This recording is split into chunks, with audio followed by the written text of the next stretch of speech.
Hey YouTube, let's talk pay to win in this event and why this one is making me more upset than the other ones have in a long time. So, for those of you who do not know, right now is the last of the Go Max Out finale event. And the main thing during this event is the Pokemon debut. The Coral Pokemon Galarian CORSOLA and its evolution CORSOLA makes its debut. Also, you'll be able to hatch a shiny one if you're lucky. Good luck hatching a shiny one when you can barely hatch these ones. During the event, will be available in 7-kilometer eggs. Okay, so already right off the bat, they're egg locked, which I have already gone over how pay to win / gambling hiding new Pokemon behind egg locks are. You have a 1 in 7, 1 in 8 chance if the odds are even to which they're not, to hatch a Pokemon. And then shiny luck is even worse than that. So if you're signing the thing. So Niantic does this constantly. They lock new Pokemon, new strong Pokemon behind eggs immediately and make you feel like you need to go for it.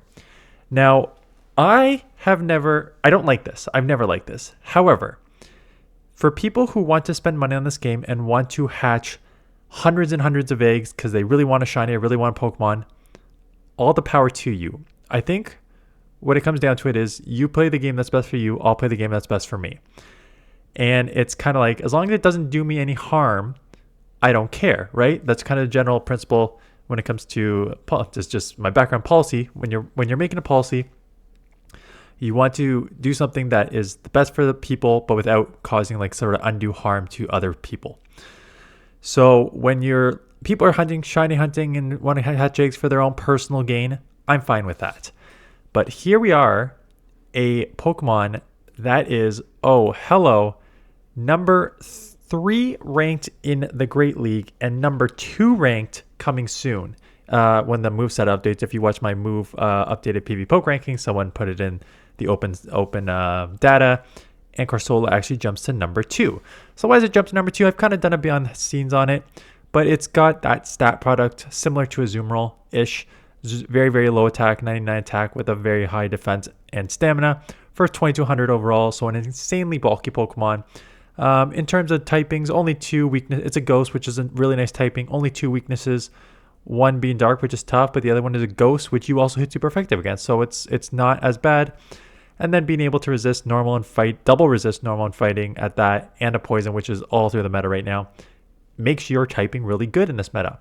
But on top of the fact that you already have a great stat product, you got good typing, and now you have moves that all 3 of your moves are buffed. Astonish was buffed to give you way more damage, 4.8 damage per turn. Nightshade was buffed, 2.13 damage per energy, and Power Gem's not a good move, but it was buffed to give you a little more damage and gives you some nice coverage there, or damage per energy anyways.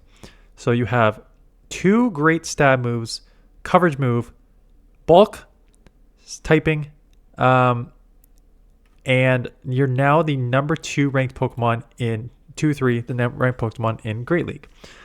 So now it's affecting me.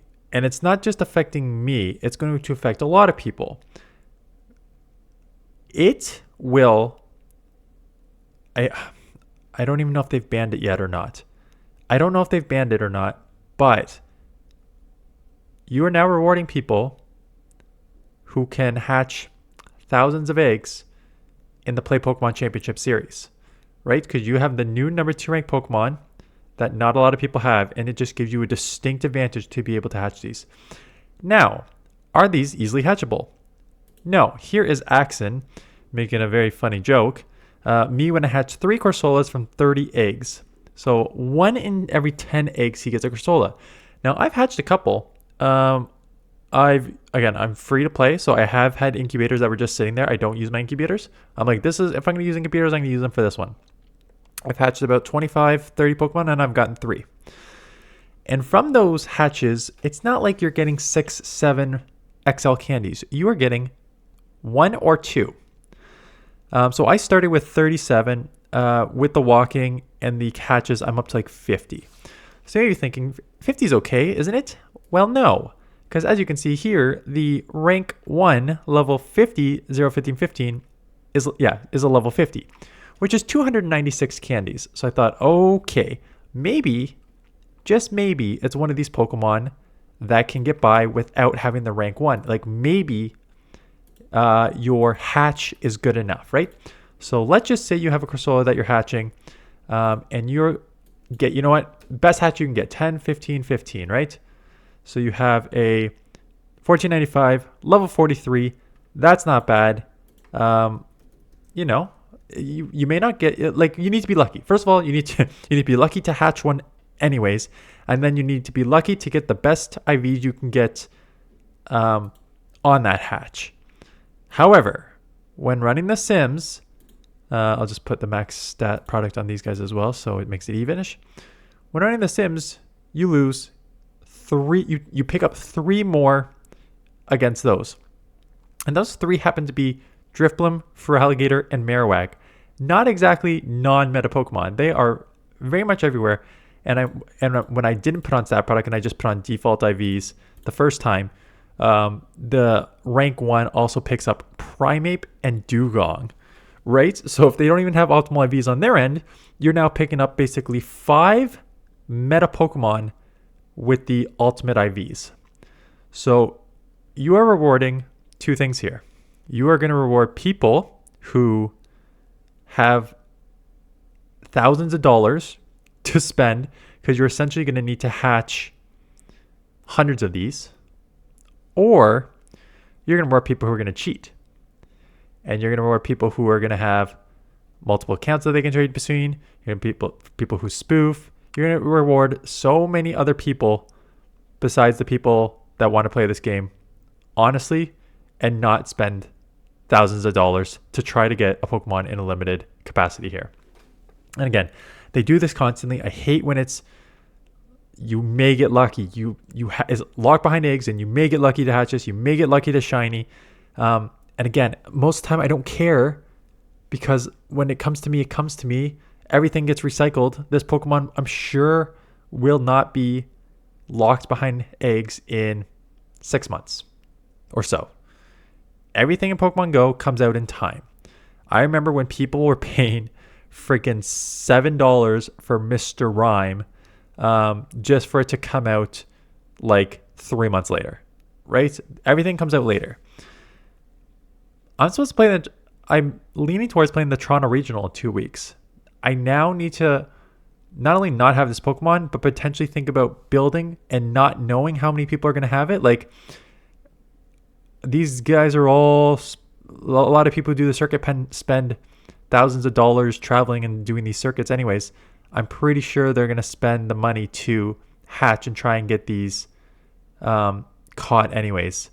So now it's like, do I build for this? Do I not build for this? It just makes this game too unpredictable, and I think it adds way too much uncertainty in the Play Pokemon Championships in particular. You know, in Open Great League, I'm not as worried about this thing. It'll be interesting to see. Maybe I'm wrong. Maybe there'll be hundreds and hundreds of people who have this. Maybe there'll just be Pokemon people who build up the 10, because if you build up the 10, it's only up to level 43 here. Yeah, 43. So you're spending like, I think I have to spend like 75. I don't even have the 75 I need to spend, but I think it's like 75 XLs to get it to like this level. And it's the 828th rank out of 4,000. So you could theoretically just spend that much, but like, to spend that much and then lose the Dugong, lose the Drifblim, lose the Feraligatr, use the Marowak, lose the Primeape, when those are all just like core meta Pokemon, it doesn't incentivize me to build it up in this situation. Like, why would I build up a Pokemon that is just going to lose against the main meta? So then it's like, no, I need to chase a better IV one. But even to chase a better IV one, I still don't have the XLs. I need to hatch at like 500 eggs. So it's just frustrating. You know, this is not a new, again, I'll stop rambling. This is not a new strategy for Niantic. But this is one of the first ones that really affects it. People are going to argue that Carbink was the same. because Carbink was locked behind eggs. However, I think with Carbink, let me just run the Sims. I feel like Carbink, yeah, because level 50 was a 6. So I don't think that if you just went off a 10, that you lost like a bunch more. So the first one, so I did it in the wrong order. The first one is the rank 1. Yeah, see? The first one is the rank 1, 6, 10, 13. And the second one is a 10, 15, 15. And this is the difference. I knew there was different. The difference is you can get by. In fact, you pick up the mirror match with the 10, 15, 15. So the hatching in an egg versus the just needing optimal IVs is not as important as it is in this one.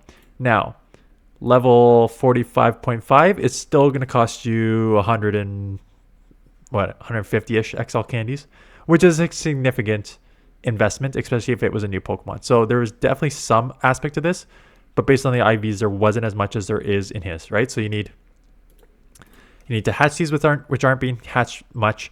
You need 296 candies because the candies aren't worth it, and it is a top 2 to 3 Pokemon that deals with a lot of the main meta, and it now changes strategy of like, do I build for this thing, do I not build for this thing? So I'm just, it is what it is, I guess. So I hatched 25-ish. It was so I was actually 3 of 8. I hatched 8 eggs and I got 3 of them, and I'm like, holy crap, this is awesome. And then I got another 18, maybe it's 26 candy, 26, yeah, because then I got another 18, and out of those 18 I got 0 more. So I went 3 of 8, and then I went 0 of 18 on the next 2 batches, and I'm like, nope, I am not doing this anymore. Or I already I mentioned the trading, and I mentioned the rewarding the people who do that. I didn't even go to defit yet, which seems like something that I may actually lean towards if you actually want the 296. First of all, getting the 0, 15, 15 is tough in itself. Defit. Should I talk about cheating here? Well, let's talk about cheating. Because, why not? Like, Niantic knows that this is definitely going to be an option if you truly limit people's opportunities to get this. They will find ways around it. So spoofing, second accounts, you name it. Defit. Basically, if you don't know what defit is, on your you can have a fitness app, and Pokemon Go tracks your fitness app so that if like your game's not open and you run 5 kilometers on a treadmill or whatever, you can get that 5 kilometers in the game. So it's 3 kilometers to get a candy / XL candy on this Pokemon. You use a Puffin. I forget which one it is. It goes down to 1.5 kilometers. Defit is an app that tricks your fitness app into thinking that you've done a bunch of kilometers. So you can use this defit to do like 8 kilometers or whatever, in like, I don't know, like 45 minutes an hour or whatever it is. And then your fitness app updates, and then you open the game and it's like, oh, you walked 8 kilometers. Let's just say 1.5, so 7.5, 5. Here's 5 XL candies from this Pokemon. So you're just incentivizing cheating. You're incentivizing people to think of any way they can play this, any ways they can get it, because it now affects me in GBL. Doesn't seem smart to me, but that's just Niantic's mono. Anyways, that's enough. Thought I'd just put out this video because 1, I need videos. 2, this is frustrating me when I was hatching them today. And 3, I need some more GBL videos, so send me some battles, link in the description. But I do have a Ninetales 1 from a leaderboard player, so that will be this afternoon, so check back. Anyways, that's it. Thanks for watching. See you guys in the next one.